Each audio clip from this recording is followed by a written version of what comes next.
सिंह यादव ने चोरी कर रखी है, मायावती ने चोरी कर रखी है, सबने चोरी कर रखी है। और अगर ये पार्टियां जन लोकपाल बिल पास कर देंगे तो ये सारे जेल चले जाएंगे। शहबाज भाई, आपकी एक बड़ी गलत आदत है, मैं ये कहना चाहता हूँ, आप पुराने बयान इनको बार बार याद कराते हैं। ये इतना एम्बैरेस क्यों करते हैं आप? ये भगवान क्या जुल्म है। तो हिम्मत क्या है बोलने की तुम? अरे आप कौन कहते हो? बात करने की तमीज नहीं है। अरे आप क्या बोल रहे हैं? मैं नहीं बोल रहा था, मैं नहीं बोलने दूंगा। कौन की पहले बात करें? आस्था का प्रश्न मतलब क्या? राम मंदिर के ऊपर सीधे सीधे हमला करेंगे क्या? आस्था का प्रश्न मतलब क्या? ये आस्था का विषय नहीं है। राम मंदिर के विषय पे कैसे घूस कर लाना है और राम मंदिर को बचाना, देखिए मानसिकता देखिए। काले और सफेद के चक्कर में नहीं पड़ते। केवल ये कह दूं, ये तो हमारे श्याम जी का रंग है, तो काले होने में कोई नहीं। आपके कारनामे काले हैं, हमारा रंग काला है, दिल सफेद है। इस सज्जन को क्या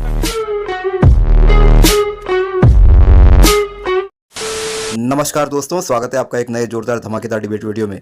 दोस्तों, ये बात मैं आपको बताने की आवश्यकता बिल्कुल समझता नहीं हूँ कि मोदी जी परिवारवादी पार्टियों के खिलाफ और करप्शन के खिलाफ रहे हैं और इन्हीं करप्शन करने वाली पार्टियों के नेताओं ने मिलकर एक संगठन बनाया जिसका नाम रखा इंडिया अलायंस। अब 2024 में क्या इंडिया अलायंस एनडीए को मात दे पाएगा? नहीं दे पाएगा, ये आप भी जानते, मैं भी जानते हूँ, क्योंकि अब की बार होगा 400 पार। और इसी 400 पार को टक्कर देने के लिए कांग्रेस ने अपना मैनिफेस्टो जनता के समक्ष लाया है। तो जनता तो इनका कोई भरोसा करती नहीं है, क्योंकि जो मोदी जी जो गारंटी देते हैं, मोदी जी की गारंटी साबित हो चुकी है। तो इनकी कोई बिसात नहीं, इनका कुछ होने वाला नहीं। तो दोस्तों, डिबेट में आप देखो कि शहजाद पूनावाला के साथ डिबेट कर रहे हैं आम आदमी के प्रवक्ता राजेश गुप्ता। दोस्तों, इनके बीच तो बहुत घमासान डिबेट होती है, लेकिन आरजेडी के नेता के साथ राजेश गुप्ता जी उलझ जाते हैं और इन दोनों के बीच में बहुत मजबूत डिबेट होती है और हाथापाई होते होते रह जाती है। तो दोस्तों, डिबेट देखिए, आपको अंत तक बहुत मजा आएगा। इस डिबेट में बहुत टर्न और ट्विस्ट है, आपको अंत तक देखने में अवश्य आनंद की प्राप्ति होगी। तो चलिए शुरू करते हैं डिबेट वीडियो, लेट्स स्टार्ट। ये सब क्या देखना पड़ रहा है? अच्छा है मैं अंधा हूँ। तो ये संविधान बचा रहे हैं, आप किसको बचा रहे हैं? देखिए, आपने एक अनोखी बात कही। आपने कहा फ्लैशबैक में जाते हैं तो वो बयान याद आते हैं, सुनिए। कांग्रेस वालों ने चोरी कर रखी है, मुलायम सिंह यादव ने चोरी कर रखी है, मायावती ने चोरी कर रखी है, सबने चोरी कर रखी है। और अगर ये पार्टियां जन लोकपाल बिल पास कर देंगे तो ये सारे जेल चले जाएंगे। शहबाज भाई, आपकी एक बड़ी गलत आदत है, मैं ये कहना चाहता हूँ, आप पुराने बयान इनको बार बार याद कराते हैं। मैं आपको ये इतना एम्बैरेस क्यों करते हैं आप? अब बगल में राजकुमार भाटी भी खड़े हैं। मैं आपको बताता हूँ, क्योंकि जब रामलीला में तो वैसे हमने सियासी धर्मांतरण देखा कि जो लोग भ्रष्टाचारियों के खिलाफ इस्तीफे मांगते थे, आज वो भ्रष्टाचारियों के साथ इकट्ठा होकर कह रहे हैं कि हम इस्तीफा नहीं देंगे। झाड़ू से दारू तक, स्वराज से शराब तक, अन्ना से लालू तक आ गए। परंतु जिस कांग्रेस पार्टी की नैया डुबा दी पूरी तरह से दिल्ली में, आज उस कांग्रेस पार्टी के समर्थक भी उनके लिए ताली बजा रहे हैं। तो बताइए कि क्या बचा है, क्या बचा है, बताइए। अब मैं इसीलिए वो वीडियो बता रहा था ताकि पता चले कि सोनिया गांधी को जेल में कौन डालना चाहता है। राजेश जी, अपने अपने समय पर, अपने समय पर। अब देखिए, दूसरी बात मैं बात रखना चाहता हूं। देखिए, अब इन्होंने कहा लोकतंत्र को खत्म करना चाहते हैं, हम लोग ईडी का गलत इस्तेमाल कर रहे हैं। वैसे राजेश जी को बता दूं, मेरे मित्र, सारे मित्र आज डिबेट में आए, यही लोग हैं जो लोग छत्तीसगढ़ के चुनाव 3 महीने पहले हुए तो कह रहे थे इसी ईडी से कि शराब घोटाले में भूपेश बाघेल को गिरफ्तार करो। प्रेस कॉन्फ्रेंस करके कहा ईडी गिरफ्तार कर सकती है, जेल में नहीं रख सकती है, वो कोर्ट का काम है। कोर्ट के एक निर्णय को मानना है पर बाकी निर्णय को नहीं मानना है।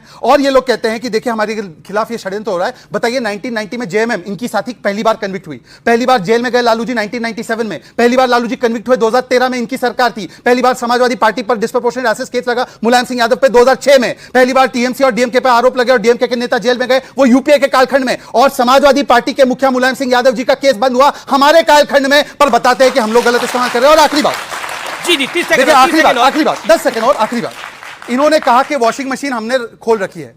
ये तो सही कहा उन्होंने, वॉशिंग मशीन तो है, उधर से नेता आता है, इधर से निकल जाता है। अच्छा, एक लाइटर नोट पे कह दूं कि पता नहीं आज मैं इनके साथ डिबेट कर रहा हूं, कल कौन मेरे पार्टी में स्वागत करने के लिए साथ में आ जाए, मुझे नहीं पता। गौरव वल्लभ का हाल आपको पता है ना। पर मैं पूछा जाता हूं लेकिन एक सेकंड, आपने गौरव वल्लभ की बात करी तो उनको आपने बता दिया जीरो कितने होते हैं। देखिए, वो तो सबसे मजेदार बात यह है कि जो 5 ट्रिलियन में कितने जीरो बताते थे, आज वो मान गए कि कांग्रेस पार्टी को जीरो करने वाले राहुल गांधी है, इसलिए कांग्रेस सदा है। और आखिरी बात, अब 10 सेकंड आखिरी बात, देखिए 10 सेकंड और मैं केवल इतना कह रहा हूं कि बाकी कुछ मानो ना मानो, पर देखिए अपने मुंह मियां मिट्ठू तो मैंने सुना था, पर पहली बार ये चिल्ला चिल्ला कर कह रहे कि हम भ्रष्टाचारी है। बताइए कि अगर हम वॉशिंग मशीन की फैक्ट्री है तो काले कपड़ों की फैक्ट्री कौन है? मान्यवर अपने लोगों को भ्रष्टाचारी बता रहे, लेकिन उधर काले है तो इधर सफेद भी है ना। काले इन्होंने भी काले पहने, काले कपड़े भी डाले हुए हैं, इनका यही फर्क है, भी डाले हुए हैं, ऊपर जैकेट डाले हुए काले, इनके भी है काले मोदी का कवच है कि काले लोगों को भ्रष्टाचारियों को पकड़। एक गाना था भाई, एक गाना था, काले है तो क्या हुआ दिल वाले, बीजेपी वाले गाना भी था, तो क्या हुआ बीजेपी वाले। लेकिन देखिए, काले और सफेद के चक्कर में नहीं पड़ते। केवल ये कह दूं, ये तो हमारे श्याम जी का रंग है, तो काले होने में कोई नहीं। आपके कारनामे काले हैं, हमारा रंग काला है, दिल सफेद है। चलिए, बात को कहता हूं कि ये बार बार कहते हैं कि जो अगर बुरे थे तो उनको हमने क्यों नहीं निकाल दिया था। अरे हमने उन पे आरोप थोड़ी लगाए थे, तुम दबाव बनाते हो। ये बच्चे बैठे हुए हैं, अब इनको तुम जबरदस्ती पकड़ के इनका गर्दन पकड़ लो, हाथ मोड़ दो, ये करना पड़ेगा करना पड़ेगा करना पड़ेगा। तुम ईडी भेजते हो, उनके बच्चों का केस बनवाते हो। रेड्डी का केस है, शरद रेड्डी का केस आपके सामने, तुमने कहा था बीच में नहीं करने का, नहीं तो मैं भी आगे चलाऊंगा, मेरा फोन छोटा है। तो शरद रेड्डी के केस के ऊपर शरद रेड्डी ने 6 बार कहा, सुनो, शरद रेड्डी ने 6 बार कहा कि मेरा कोई अरविंद केजरीवाल से कोई लेना देना नहीं है। 6 बार की स्टेटमेंट नहीं दिखाई ईडी ने, उसको बंद कर दिया, उसके बाप को ब्लैकमेल करा, 5 करोड़ रुपए का पहले तो बयाना ले लिया, सुनो, और जब छूटने लगा, छुटवा दिया तो उसके बाद में पूरी रकम ले ली, 55 करोड़ रुपए। पता है आपको, पहले बयाना लिया जाता है, फिर ये लिया जाता है। जो मैं बता रहा हूं वो ऑन रिकॉर्ड है, कोई हवाबाजी तो नहीं, कोई आस्था का प्रश्न नहीं है, ये फैक्ट्स है जो मैं आपके सामने रख रहा हूं। ये ऑन रिकॉर्ड है कि पहले आस्था का प्रश्न मतलब क्या? राम मंदिर के ऊपर सीधे सीधे हमला करेंगे? आस्था का प्रश्न मतलब क्या? आस्था का विषय नहीं है। राम मंदिर के विषय पे कैसे घूस कर लाना और राम मंदिर को बचाना, देखिए मानसिकता देखिए। नहीं, ये बोलने की क्या जरूरत थी? शक्ति पर हमला, सनातन पर हमला। राम मंदिर गया, मेरे पिताजी गए, मेरे दादाजी गए, तुम्हारे पिताजी नहीं गए होंगे, नहीं तो तुम चलो, तुम मेरे पिताजी नहीं गए, मैं बोलता हूं मेरे पिताजी, मैं बताता हूं, कारण बताता हूं, मैं कारण बताता हूं, कारण बताता हूं, जब तक किसी पे पर्सनल नहीं जाना चाहिए, विषय में रहेगा। एक वाक्य में कारण बताओ, राम के बारे में, मैं एक वाक्य में राम की बात भी नहीं करता, सर इत्मीनान से, इत्मीनान हर चीज में राम चाहिए। भाई तुम्हारा राम के बिना काम चलना नहीं है, राम के बिना तो किसी का काम नहीं मैंने चलना। कहा किसी का नहीं चलता, मेरी लाइन पहले मारे बोलते, लेकिन हर बात को बीच में लेके आना। वो कहते हैं ना दुनिया चले ना श्री राम के बिना, और श्री राम अरे भाई मैं तो कहता हूं, मैं तो शहजाद के पिताजी की बात करी जी। केवल एक, इन्होंने कहा कि मेरे पिता कभी नहीं गए, मेरे पिताजी का देहांत 94 में हो गया था, इसलिए वो शायद नहीं जा पाए, पर आज भी वो देखते होंगे ना स्वर्ग से, तो मोदी जी को कहते होंगे कि मोदी जी शुक्र है आप थे, क्योंकि आपके होने से राम मंदिर जो है बन पाया, और इसलिए हम कहते हैं जय श्री राम, जय श्री राम। सत्य जी, क्या इस चुनाव में भ्रष्टाचार बड़ा मुद्दा है या परिवारवाद बड़ा मुद्दा है? नहीं, दोनों ही बहुत बड़ा मुद्दा है। आप समझिए, कांग्रेस पार्टी जिसको भर भर के गाली देते थे केजरीवाल, परिवारवाद को लेकर के संजय सिंह गाली देते थे, बिटवा अध्यक्ष तो मां अध्यक्ष, इस तरह की गालियां उन्होंने दी है, आलोचना की है। और वही पार्टी जो केजरीवाल कहते थे कि सोनिया गांधी को अगर गिरफ्तार करो, पूछताछ करो, तो बता देगी कि रिश्वत का धन कहां है, और वो ईडी नहीं तो तुम बंद कर दो या सीबीआई बंद कर दो। शराब घोटाला हुआ, सारी पार्टियां एक साथ एक मंच पर आखिर क्यों खड़ी हैं? अब मुझे जाके समझ में आया, केजरीवाल कभी कभी कहा करते थे सब मिले हुए हैं जी, तो यही लोग मिले हुए हैं। तो ये जो मिले हुए लोग हैं, ये परिवारवादी हैं साथ में। पैनल में 2 एनडीए के खेमे के हैं और इंडिया अलायंस के 3 हैं, परंतु आपने देखा कैसे ये हड़बड़ा रहे थे जब कांग्रेस बोल रही थी, मतलब दिल्ली में भी साफ, पंजाब में सीट नहीं देनी है और यहां पर स्पेस नहीं देना है। बताइए, अब सुन लीजिए। अब मैं भाई दुष्यंत जी मैंने आपके बीच में बोला, दुष्यंत जी ने हमारे मित्र, हमारे बड़े भाई सत्यप्रकाश मिश्र ने, आप भी जले पे नमक डाल देते हैं। अब बताइए, पप्पू यादव को सीट नहीं दी, पप्पू यादव को सीट नहीं दी। अच्छा, ऐसा है, पप्पू यादव पे बोल दे तो फिर बाकी की चर्चा करता हूं कि एक पप्पू ने कांग्रेस को डुबाया और कांग्रेस ने एक पप्पू को डुबाया, तो पप्पू और कांग्रेस का हिसाब किताब खत्म। अब गुप्ता राजेश भाई देखिए, इन्होंने बड़ा सारा आरोप लगाया कि राबड़ी 2.0 का निर्माण करने जा रही है आम आदमी पार्टी, उस पर आप बोलना चाह रहे थे काफी देर से, मुझे बोलिए। अब आप बोलने दो, क्योंकि बहुत सारे आपके पास 1 मिनट है, बोलिए। इन्होंने जितनी भी स्टेटमेंट दी, क्या इनके नेता नीतीश कुमार ने एक बार भी कहा कि अरविंद केजरीवाल ने शराब में घोटाला करा है? एक स्टेटमेंट है आपके पास, एक सिंगल। अब चुप रहो। 2022 की डेट का जिक्र कर रहे थे नीतीश कुमार जी, उस टाइम अरविंद केजरीवाल जी के घर भी आते थे, बड़े अच्छे मित्र थे और आज भी हैं, कुछ नहीं बोले उसके ऊपर। आपने कहा चीफ सेक्रेटरी ने एक रिपोर्ट एलजी को दी, हम इसी बात को बार बार शोर मचाते हैं कि जो भी चीफ सेक्रेटरी जो एलजी साहब कहते हैं, और एलजी साहब वो कहते हैं जो मोदी जी कहते हैं, और वो चीफ सेक्रेटरी वही लिख के दे देते हैं। 9,500 करोड़ का फायदा हुआ, इसीलिए 70,000 करोड़ का रेवेन्यू दिल्ली का, आपको मालूम नहीं है तो जाके भी खाते चेक कर लो। इसीलिए इतनी वेलफेयर की स्कीम्स चलती है जिनसे आपके पेट में दर्द होता है कि ये क्यों हो रहा है। अब आपको बार बार एक बात की बात में आती है, वो उससे मिल गए। अरे इन्होंने जो बात कही कि कौन हमारे करीब आ जाए, ये सिर्फ आपके ऊपर ही कहा था, कांग्रेस तो कभी इनके साथ आई नहीं, सपा तो आई नहीं, हम तो गए नहीं, आप ही हो, पता नहीं कब कहां थे, कब कहां हो, कल कहां चले जाओ पता नहीं। 6 महीने पहले आप इसी लालू के साथ में जब थे, बेटियों पे तो बोल दिया, जब बेटा मुख्यमंत्री तब लालू जी का नहीं था, जिसके साथ में सरकार बना के मुख्यमंत्री बन गए थे, तब आपको चीज दिखाई नहीं दी थी? बेटा था ना उनका, आपको नहीं मालूम था? तब मालूम था ना।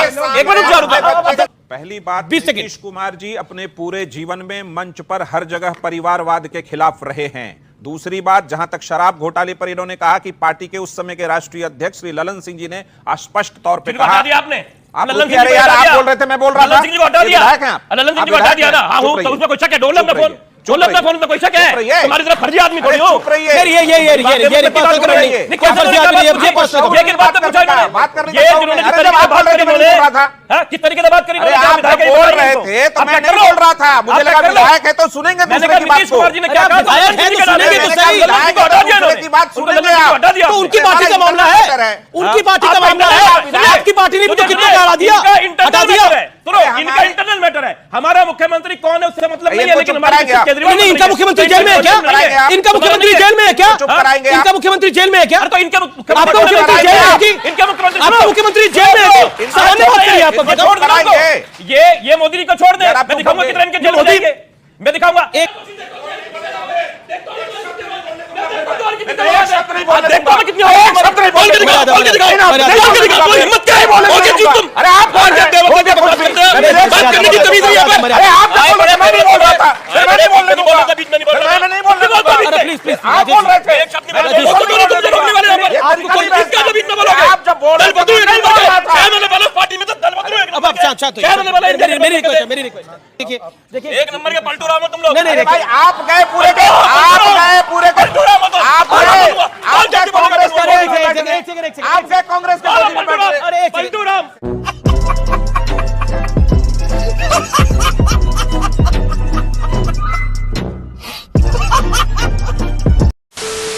तो दोस्तों डिबेट हो गई खत्म, वीडियो होगी पूरी। उम्मीद करता हूं दोस्तों ये डिबेट वीडियो आपको पसंद आई होगी। दोस्तों 400 पार भले हो या ना हो ये मैं नहीं मानता, मोदी जी की गवर्नमेंट तो बनने ही वाली है तीसरे टर्म में भी। भले 400 पार ना हो या 400 पार हो भी जाए कोई बात नहीं, कोई दिक्कत नहीं, लेकिन मोदी जी ही प्रधानमंत्री बनने वाले हैं। और जब मोदी जी प्रधानमंत्री बन जाएंगे तो इनकी क्या कहूँ दोस्तों, इनकी पैंट गिल्ली होने वाली है। ये घबराए हुए हैं और परेशान हुए हैं, और इनके पार्टी के नेता, इनके प्रवक्ता भागम भाग मचाए हुए हैं, सब बीजेपी में शामिल हो रहे हैं, क्योंकि इनको अपनी जान बचानी है, इनको फंसना नहीं है। लेकिन जो दोस्तों जो दोस्त जिन पे दोस्त साबित होगा उनको तो सलाखों के पीछे जाना ही होगा, और इसी वजह से ये परेशान और व्याकुल हुए बैठे हैं। तो दोस्तों आप बस जून 4 का इंतजार करते रहिए, मुझे भी बहुत बेसब्री से इंतजार है। और हर सभी सनातनी और भारत का जो सच्चा नागरिक है जो मोदी जी को समर्थन देता है, वो सभी 4 जून का इंतजार कर रहे हैं। तो दोस्तों इसी तरह की डिबेट वीडियो में आपके समक्ष हमेशा लाता रहूँगा। चैनल को सपोर्ट करिए और चैनल को सब्सक्राइब भी करते जरूर जाएंगे। मिलता हूँ आपसे अगली वीडियो में, तब तक के लिए जय हिंद, वंदे मातरम।